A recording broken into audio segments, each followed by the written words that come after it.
Good afternoon, Trump's family. Have a good day and God bless you. God bless America. Thank you for always watching and subscribing to the channel. Every channel subscribe is my motivation to work harder. Alright, without further ado, let's get into the news this morning. This has happened at the Michigan rally that Obama was out there stumping for Gretchen Whitmer, the horrible governor of Michigan. And the most amazing thing happened earlier this week. Biden was at a dinner at DC dinner. It was a Philadelphia DC dinner, DNC dinner, with a Democrat dinner, and people started chanting "Let's go Brandon" inside of the Democrats' dinner. Well, here we have Obama showing up in Michigan to stump for a fora for Whitmer in a crowd that's presumably Democrats, and this took place. It's hilarious. Obama was absolutely furious that they were chanting "Let's go brand new." Why, who's there? Stumping for Whitmer. This midterms is going to be epic. The tears are going to flow. The medias are going to be absolutely inconsolable. They're going to be crying. They're going to be crying foul. This is the energy that is out there for the midterm elections. This year, people are fed up with the Biden regime. They're fed up with the mainstream media. They're fed up with Democrats. They're fed up with the people who locked them up during 2020. They remember, and they are not going to allow this to continue any further. And you heard the chants there in a Democrat rally.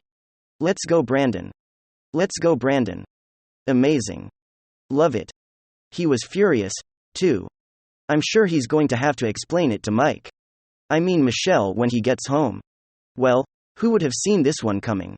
It seems as though the Democrats have finally come to terms with reality, at least on one specific issue. You know, all the hopium and all the copium Democrats are going to turn Texas blue. The Democrats stand a chance in Florida. Well, no longer is that the case. It seems as though Democrats finally came to their senses and they have given up on the state of Florida, folks. The great Sunshine State, the great state of Florida, is becoming a bastion of freedom. You know, there's a reason I always call it the great state of Florida. I never say the great state of New York or the great state of California. But when talking about places like Texas, when talking about places like Florida and a couple others, it's just the right thing to do. And the proof is right there. Friends, state of Florida has become so great that Democrat strategists and Democrat campaign money is leaving. They have given up. It's gone the direction of Ron DeSantis and Donald Trump. It's gone totally red. It's seemingly out of their grasp entirely. And even Democrats are now accepting that fact. They played a little bit too close to the fire of socialism. And they got burned as Cuban and Venezuelan voters told them to take a hike. It's going to have lasting impacts here, folks. The GOP, thanks to Ron DeSantis, have made some incredible moves, and the state of Florida is going to continue to pay dividends for years to come. Let's talk about it. Alright, folks. So we got this piece right over here from the Daily Wire. Democrats signal Florida is lost after DeSantis' meteoric rise. It's over and it's going to be ugly. Florida Democrats are waving the white flag just 2 weeks before the November 8 midterm elections. Numerous indicators in a new report from Politico show that Democrats no longer believe that Florida is a state where they can be competitive after Republican Governor Ron DeSantis has transformed the state from a right-leaning purple swing state to a red stronghold in only a few years. Politico's report highlighted the following red flag for Democrats. The Democratic Governors Association just spent $685,000 this election cycle. It gave $14 million to Florida in the past 2 governor races. Big outside donor money has completely dried up. New York billionaire Michael Bloomberg only contributed $1.5 million to Democrats this cycle. He vowed $100 million to Florida in 2020. Polling shows Republicans making headway in Miami-Dade County, which has long been a blue stronghold, and Democrats have collectively raised $29 million. In the 4 non-federal statewide races, Republicans have raised nearly $200 million, almost a 10x. Alright, well, maybe I'm exaggerating a little bit, not really almost a 10x or like a 6.5x or something like that. But anyways, not even close is basically the point. Democrats have completely lost hope in the state of Florida. It started with Hillary Clinton's loss in 2016. I mean, we all remember that moment, with Cenk Uygur watching TYT on that fateful night. I remember like it was yesterday, as clear as day. Florida 76, plus early voting reporting 4,948 holding steady for Trump. Florida was a state that Hillary Clinton was banking on winning, and Democrats thought they had a great chance to win Florida. But in the end, Miami-Dade swung to the right and it continues to swing towards the right, and now the voter registration numbers are clear as day. Folks, Democrats no longer stand a chance in the state of Florida, and it's gone from them spending hundreds of millions of dollars to win the state to the Democrat election coffers and fundraising efforts totally drying up this election cycle.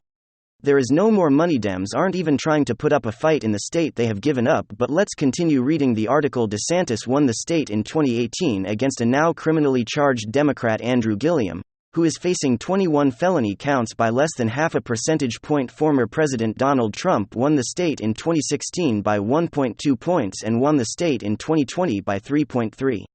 Polls now show DeSantis dominating against Democratic gubernatorial candidate Charlie Crist in this year's election by a DeSantis leader increased by 14 points, and Florida governor race, says this survey from The Hill. And of course, we covered a couple days ago the Andrew Gillum, chief political strategist, our campaign strategist, if I'm not mistaken, left the campaign with only a couple weeks left ahead of Election Day. It's not looking good. But let's get back to the article. The report further noted that the voter registration advantage the Democrats had has completely dried up as they now trail Republicans by more than 300,000. We stopped covering the voter registration advantage that Republicans had gained since 2011, overcoming a near 600,000 deficit to Democrats. I think the last number we were looking at was maybe 180,000. If I'm not mistaken, it's already ballooned up to 300,000. There are 300,000 more registered Republicans in Florida than there are Democrats. That is unprecedented. You cannot win an election as a Democrat, at least a statewide election in a state that has that many more Republicans than Democrats. It's not possible, especially after all the election integrity bills the Ron DeSantis has signed on to. Not a chance, not going to happen. Matthew Van Name, a longtime Democrat consultant who attended a recent event in Deep Blue Miami-Dade, noted that only a few dozen people showed up, leading him to say that 2022 is one of the most uncomfortable and segmented cycles I've seen. The report highlighted how DeSantis has become a dominant national political figure who has raised more money for his political operation than all other potential 2024 candidates.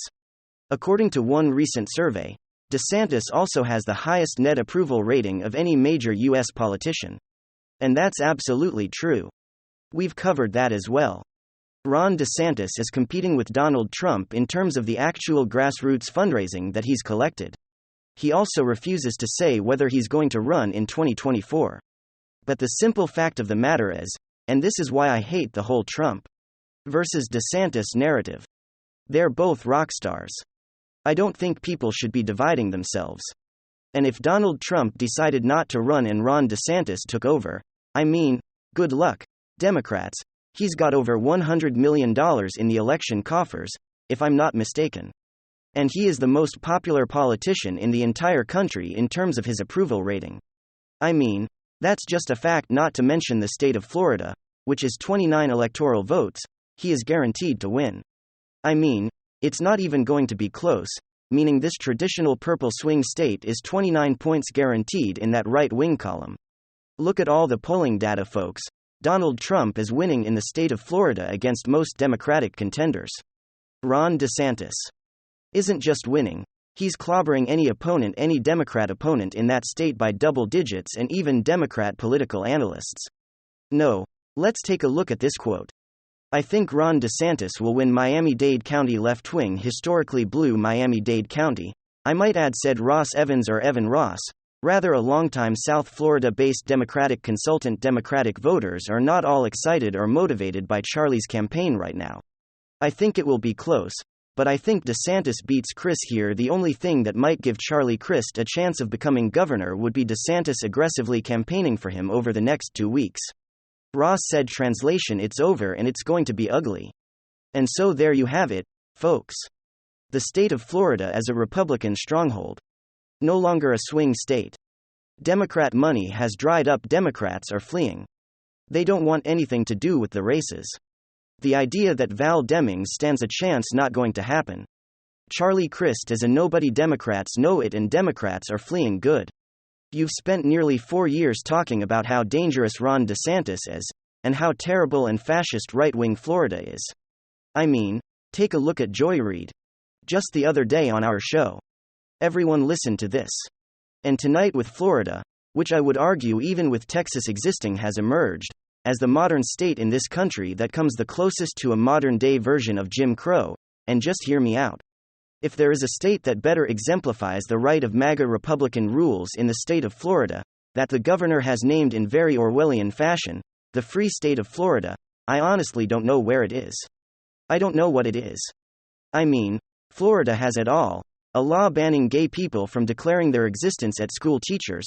We actually get fired for it. A law against anti-racist policies at work, like you have to let the racism be in the workplace or else. Book bans and requirements for patriotic Christian education, propaganda in public schools, and of course, a concerted effort to make it as hard as possible for anyone who might vote for the out-of-power party, the Democrats #black people to vote, or to have representative districts. Florida's Jim Crow Redux Governor Ron DeSantis even has his own Office of Election Crimes. Okay, Florida is apparently the new Jim Crow, like we haven't heard that talking point before. Well, if that's the case, Democrats, if it's such a terrible evil fascist place, well then you should probably leave and never come back, just like you currently are. Go away. I'm sure Florida residents won't have an issue with that in the slightest. And thankfully, that seems to be exactly what's happening. Not only are Democrat voters leaving and conservative-minded Constitution-loving, patriotic conservative Americans moving in, but the Democrat politicians, the Democrat money, the Democrat donors are also leaving. They're nowhere to be seen, and that's why we call it the great state of Florida. Thank you very much. WWG1WGA. Give me your thoughts below and hit subscribe.